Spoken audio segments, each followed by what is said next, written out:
What's up, guys? It's your boy, Barca Boy 103. Just finished watching the match and Barcelona draw away to Napoli at the Diego Armando Maradona Stadium in the Champions League round 16, 1-1. Look, man, I tell you what, it was a very much an up and down performance in Barcelona. I think that first 35 minutes, 40 minutes, we were absolutely unbelievable. I haven't seen us press like that in a long time. We had a great start to the game as well.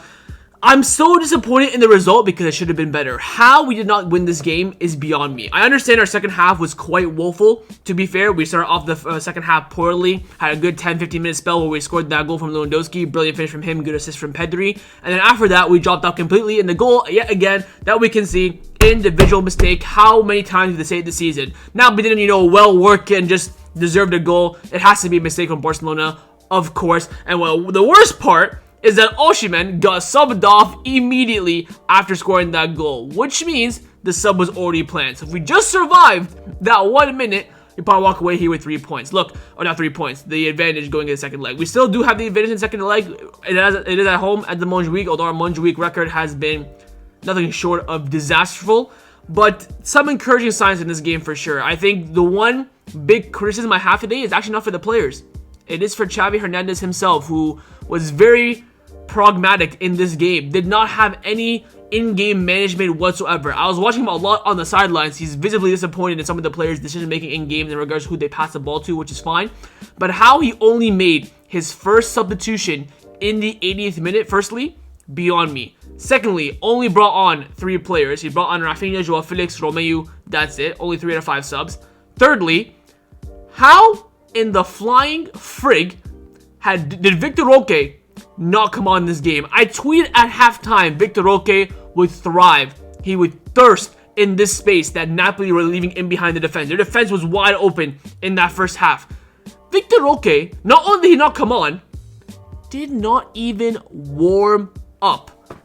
What are you saving him for? Getafe, bomb the Getafe game, man. I wanted to get a result in this game. It was so encouraging in that first half. You're thinking, bloody hell, maybe the players are actually, waiting for the Champions League. That, Champions League energy, momentum, all that stuff, excitement did come into fruition. But second half was pretty much same old Barcelona at that point.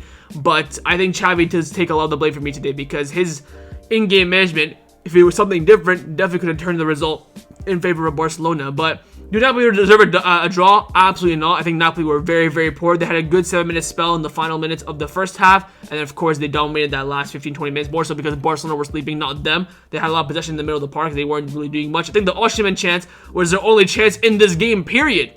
And that was so preventable as well from Inigo Martinez. And, of course, Koundé and Gundogan both giving the ball away during that play.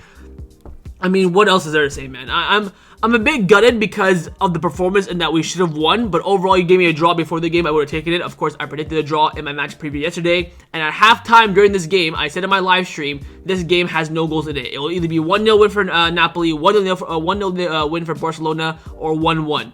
And that was the reality of this game. Again, bit of an advantage. 3 weeks time in the Montjuic, but I don't think it's really enough to confirm Barcelona into the quarterfinals of the Champions League. We still have a long way to go. Still another full 90 minutes where we have to pretty much survive. Now, in regards to players' individual performances, I think their second and goal honestly didn't have much to do in regards to shot stopping.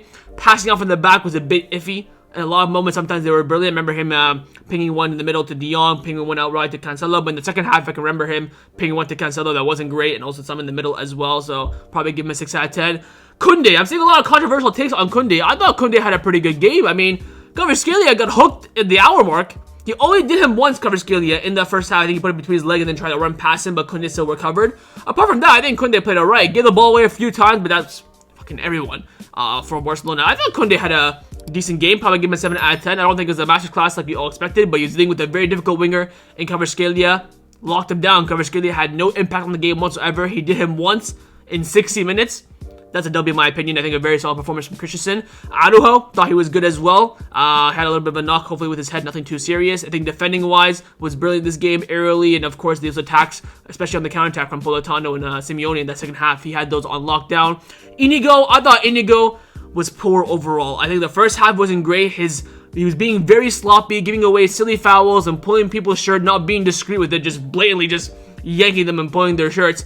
I think in the second half, he had 3 very key interceptions from like the 65th minute to like the 70th minute before we scored our goal. And then after that, he of course capitulated and had the mistake from the Osimhen goal as well. Instead of going for the ball, goes to take out Osimhen. So either way, if Osimhen didn't score and he went down, it would have been a penalty anyway. So that's poor for me from Indigo. I think overall had a poor game. Cancelo at left back didn't really have moments in this game. I thought in the first half he looked electric, had some brilliant runs down the left-hand side, but crosses weren't that great. Link-up play wasn't too bad. I think in the defensive aspect of the game, nothing really came down his side, and when it did come down his side, either Inigo or Frankie de Jong was covering for him because he was all the way in the final third. Christensen, the pivot today, I thought was also very, very, very poor. On the ball, dreadful. I mean, the amount of times he had heavy touches that he gave away to create a Napoli counterattack, I can think of 4 off the top of my head. With one of them he had to pull down and get a yellow card for. I think the only thing that Christensen did well today was interceptions and, playing off the ball in the pivot. I think on the ball was very, very poor today. And of course, Barcelona attacking transition wasn't on it today. And I was calling during the game, I would bring on Romeo at this point. He's been that bad, and Xavi did that. So I think we'll maybe see Romeo get some minutes against Getafe after Christensen not playing too well in this game.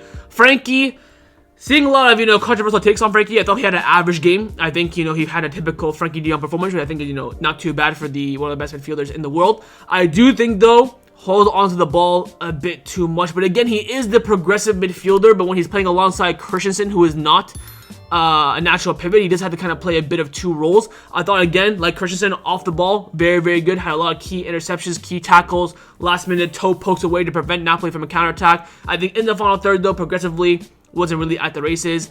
Gundogan, my man of the match. I thought he was magical in that first half. Second half dropped off a little bit. He had our most chances in this game. He missed 2 clear-cut chances in this game as well. So did We'll talk about that. Lewandowski. I think we easily should have won this game. But Gundogan, for me, man of the match, absolutely brilliant. Dropped off a little bit in between the 70th minute and the 80th minute. Gave the ball away a lot in that midfield, which I was surprised he was doing. But just the way he controls the ball, the way he slows down the game as well in his favor, and just dictates the game was so, so beautiful to watch. I thought he was absolutely magnificent. Pedri on the left, I thought Pedri had a good game as well. Of course, got the assist for the Lewandowski goal. But with Pedri, the issue is that he doesn't have that striker instinct. He doesn't have that forward-minding instinct to make those runs in behind when Lewandowski's trying to do some hold-up play, or when Gundogan's, making that run in the final third. He's always, one step behind, which, again, isn't his fault. But I think if we have a natural... Again, we don't have... Fields is coming back. Maybe Fields can change our perspective. But I think we have a natural forward, natural winger on that side. We would have been a much dangerous side. But I think Pedri still had a great game. Had a few chances, but really couldn't get one on target. Lamine Yamal, quiet game. Again, it is his 8th start in a row as an 16-year-old. So I'm not going to go too much into him, but he had a below par game. Had a chance, of course, in the first half that he should have scored, but it was from a bit difficult. He wasn't really making any runs in behind. I think Oliveira, the left back from Uruguay for Napoli, had him under control. Didn't look really threatening like we've seen Lamine Yamal over recent games, but this was expected, of course. He's playing about every single game. At 16, there was going to be a drop-off. Finally, Lewandowski, back played alright as well. I'm telling you what, man, I think pre-World Cup Lewandowski might be back. I mean, had that chance in the first half, the one with the Cancelo cross that he should have toe poked home, but toe poked it right to merit the goalkeeper. The goal was brilliant, just like Celta Vigo. Touch to send Di Lorenzo away and to stretch out his foot.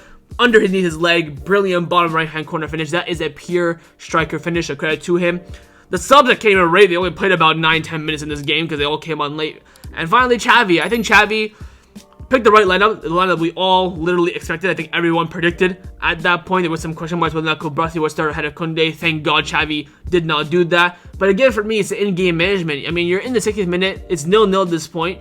You're thinking, bloody hell, make a change. Lewandowski scores. You're like, all right, make a change. Just freshen things up. Let's try and control this game and go for the second. Does nothing. Again, no proactiveness whatsoever from Xavi today. I think that really is going to affect... really did affect Barcelona's performance in this game. But overall, I would say more positives than negatives. And of course, we do have a bit of that advantage going into the Montjuic in the second leg. I think we're definitely gonna qualify. I'm confident we'll make it to the quarterfinals. We can make it to the semifinals. That's a question for another day. But this Napoli side ain't that good. We'll wait and see how they do in the next 2 weeks under Calzone. If they start to improve, I might be get worried. But they're kind of the same Napoli that we saw today.